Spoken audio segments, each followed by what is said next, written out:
네, 재료의 역설이라고도 주식시장에서는 표현합니다. 그러니까 악재가 완전히 뭐 산더미처럼 막 도출됐을 때 주가는 오히려 바닥을 형성하고 반등을 하고 호재가 만발할 때 주가가 또 꺾이는 경향이 왕왕 있죠. 지금 건설주들은 악재의 특성이다라고 해도 과언은 아닐 텐데요. 좀 들여다봐야 될 부분이 있겠죠. 건설 건자재를 커버하고 있고요. 신영증권의 박세라 애널리스트가 나와 있습니다. 어서 오세요. 안녕하세요. 네. 자, 논란이 많았던 뭐 순살자이부터 해서 뭐 굉장히 어렵죠. GS건설 영업정지 처분이 내려졌죠. 근데 주가는 오히려 반등을 했는데 어떻게 지금 파악을 하시는지요? 네, GS건설이 지난 인천 검단 지하주차장 붕괴 사고로 인하여서 4월부터 해서 여러 가지 지금 악재가 많이 나오고 있었는데요. 서두에 말씀하셨던 것은 주식시장에서는 어디까지 악재가 더 나올 것이냐, 바닥이 어디인 것이냐에 대한 불확실성이 조금 더 컸던 것 같습니다. 어쨌든 지난번 국토부 조사 발표를 통해서 이번 GS건설에 대한 영업정지는 10개월이 처분이 되었고요. 여기에 대해서 이제 연내 최종적으로 처분이 될 예정이고 이것과 더불어서 사실은 이제 GS건설의 전체 83개 현장에 대해서 전수조사를 했었는데 네. 여기에 대해서는 구조적 이상이 없다라는 발표가 같이 나오다 보니까 이제 더 이상 붕괴 사고에 대한 위험은 없겠구나라는 부분들이 좀 시장에 안도감을 준 것 같습니다. 어쨌거나 GS건설 같은 경우는 영업정지 처분이 최종으로 내려지게 되면 뭐 집행정지 가처분 등 여러 가지 시도할 수 있지만 향후 한 10개월의 영업정지는 불가피한 상황. 여기에 대해서 이제 신규 수주가 좀 어렵게 되는 거고요. 네. 기존에 가지고 있던 수주 잔고에 대한 영업활동은 지속을 할 수가 있습니다. 그래서 신규 수주만 조금 제한이 되고 향후에 그 부분에 대한 영업 매출이 조금 지연될 가능성은 있다라고 보시면 될 것 같습니다. 네. 10개월 영업 정지에 대한 이 수치적인 영향은 조금 제한이 있다. 이게 결론이네요.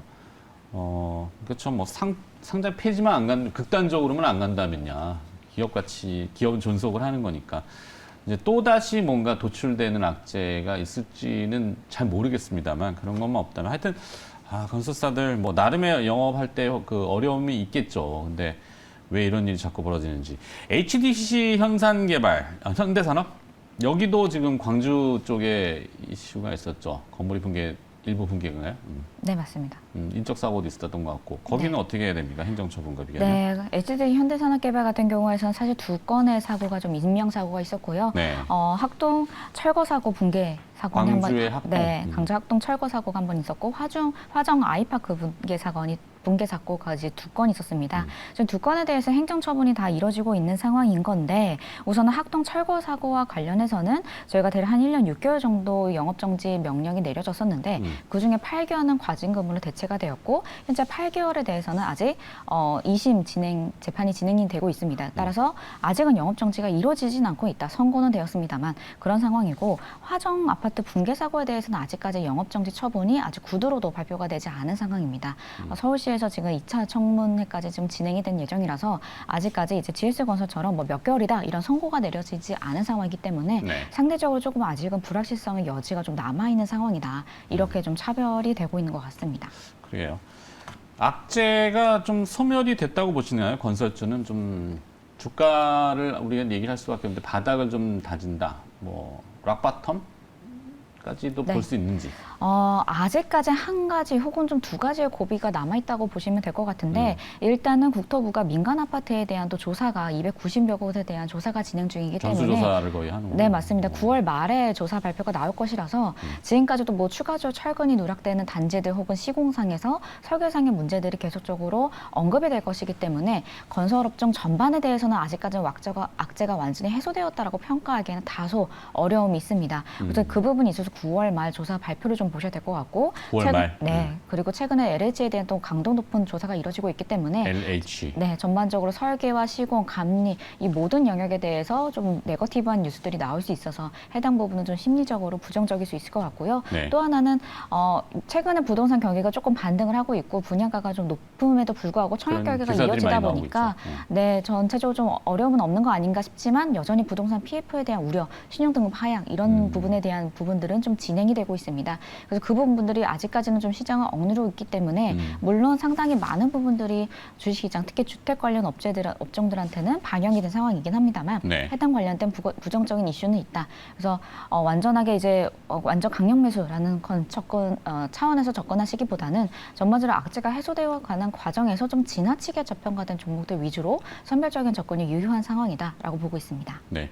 뭐 확신하기에는 거쳐야 되는 검증 자료가 좀 더 필요할 거고 그렇지만 뭐 대충 악재들이 소멸되거나 적용하는 관계는 맞는 것 같다. 가격에 반영되는 프라이싱이. 예. 그 건설업체 최근에 보면 높아진 원가율, 그러니까 수익성이 낮아질까봐 이것도 하나의 그 얘기들인 것 같은데 원자재 값이 올라가고 인건비 올라가고 뭐 이런 부분들 있죠. 날씨 기후도 뭐 무시할 수는 없는 것 같고 원가율 개선 가능성은 좀 없나요? 네, 저희 건설사들은 이제 실적 자체는 지금 매출액은 상당히 잘 나오고 있는 상황인데요. 네. 그동안 착공도 많이 했고 분양도 많이 했기 때문에 매출은 상대적으로 좋아졌는데 말씀하신 것처럼 인플레이션 영향 때문에 건자재 가격도 상당히 많이 올랐고 여기다가 이제 인건비 그리고 최근에 이런 중대재해사고 특별부가 관련해서 이제 경영관리 안전 이런 관련된 직간접 비용이 많이 증가를 하다 보니까 전반적으로 수익성은 상당히 좀 낮아진 상황입니다.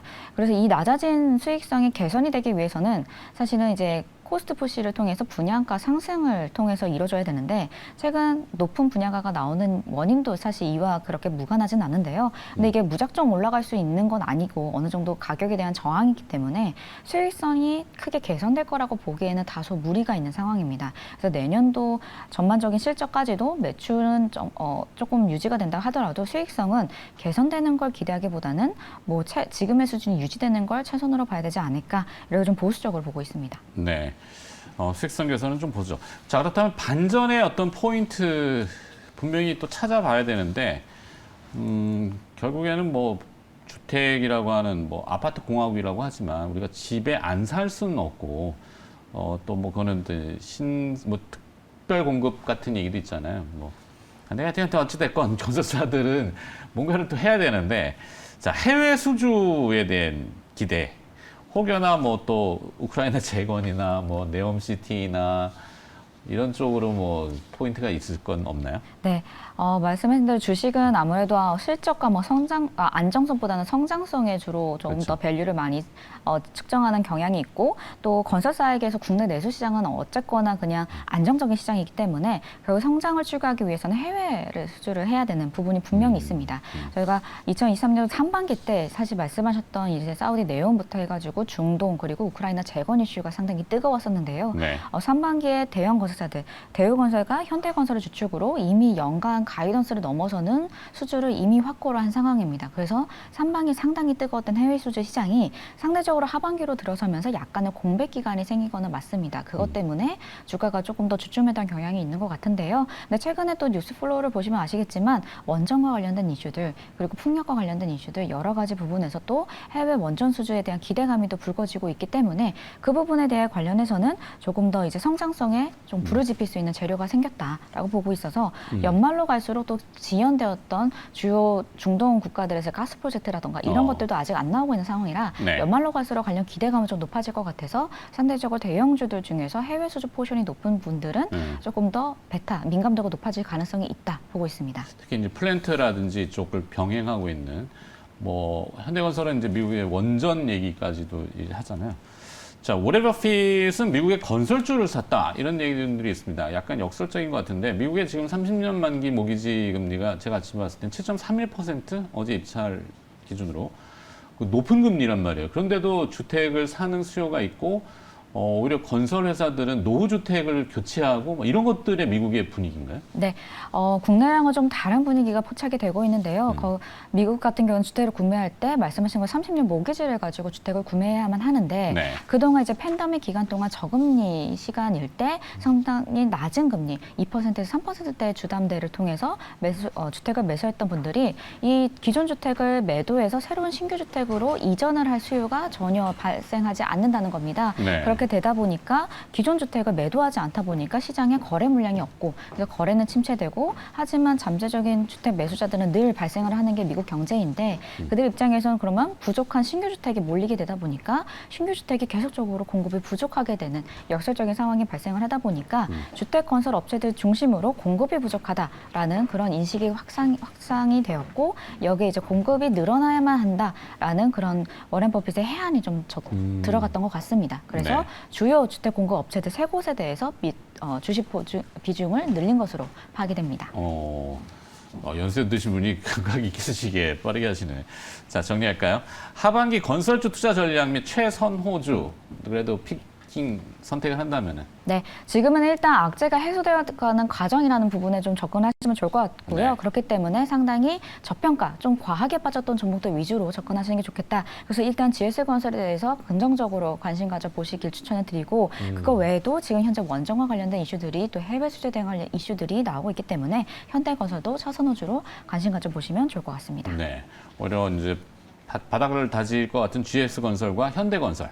현대건설은 원전 이슈로. 그렇죠. 기회라는 거는 아무도 관심 가지지 않을 때 또 살짝 그 꽃을 피잖아요. 맞습니다. 건설주 얘기는 지금 뭐 아무도 관심 없죠, 사실. 네, 맞습니다. 여기까지 가도록 하겠습니다. 신영증권 리서치센터 건설건자재 커버하고 있는 박세라 애널리스트가 수고해 주셨습니다. 고맙습니다. 감사합니다.